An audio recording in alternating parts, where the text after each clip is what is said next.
92-ാം സങ്കീർത്തനം. ഈ സങ്കീർത്തനത്തിൻ്റെ രചയിതാവ് ആരാണെന്ന് നമുക്ക് വ്യക്തമല്ല. ഉള്ളടക്കത്തിൻ്റെ സ്വഭാവം നോക്കിയാൽ ബഹുഭൂരിപക്ഷം പണ്ഡിതരും അഭിപ്രായപ്പെടുന്നത് ഇത് ദാവീദ് എഴുതിയ ഒരു സങ്കീർത്തനമാണെന്ന്. എഴുതിയ സന്ദർഭം നിശ്ചയിക്കാൻ ഒരു നിവൃത്തിയുമില്ല. ക്രിസ്തു വിശ്വാസികൾ പൂർത്തിയാക്കപ്പെട്ട വീണ്ടെടുപ്പിനെ അനുസ്മരിപ്പിക്കുന്ന ഒരു സങ്കീർത്തനമാണിത്. ഇത് ശബത്ത് നാളുകൾക്ക് വേണ്ടിയുള്ള ഒരു സങ്കീർത്തനമാണ്. 92-ാം സങ്കീർത്തനം.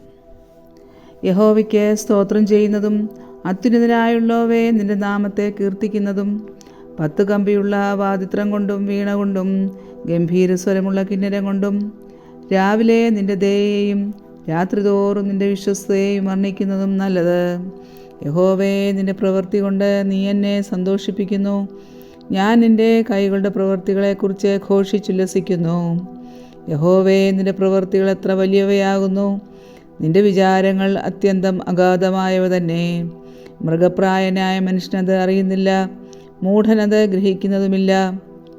ദുഷ്ടന്മാർ പുല്ലുപോലെ മുളയ്ക്കുന്നതും നീതികേട് പ്രവർത്തിക്കുന്നവരൊക്കെയും തഴിക്കുന്നതും എന്നേക്കും നശിച്ചു പോകേണ്ടതിനാകുന്നു. നീയോ യഹോവേ, എന്നേക്കും അത്യുന്നതനാകുന്നു. യഹോവേ, ഇതാ നിന്റെ ശത്രുക്കൾ നശിച്ചു പോകുന്നു. നീതികേട് പ്രവർത്തിക്കുന്ന ഏവരും ചിതറിപ്പോകും. എങ്കിലും എൻ്റെ കൊമ്പ് നീ കാട്ടുപോത്തിൻ്റെ കൊമ്പ് പോലെ ഉയർത്തുന്നു. പുതിയ എണ്ണ എന്നെ തേപ്പിക്കുന്നു. എൻ്റെ കണ്ണ് എൻ്റെ ശത്രുക്കളെ കണ്ടും എൻ്റെ ചെവി എന്നോട് എതിർക്കുന്ന ദുഷ്കർമ്മികളെക്കുറിച്ച് കേട്ടും രസിക്കും. നീതിമാൻ പന പോലെ തഴയ്ക്കും, ലെബാനോനിലെ ദേവദാരു പോലെ വളരും. യഹോവയുടെ ആലയത്തിൽ നടുതലയായവർ നമ്മുടെ ദൈവത്തിൻ്റെ പ്രാകാരങ്ങളിൽ തഴയ്ക്കും.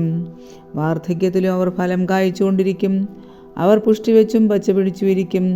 യഹോവ നേരുള്ളവൻ, അവനെൻ്റെ പാറ, അവനിൽ നീതികേടില്ല എന്ന് കാണിക്കേണ്ടതിന് തന്നെ. ദൈവമേ, സ്തുതിക്ക് യോഗ്യമാകുന്നു. ബാർക്കുമോർ.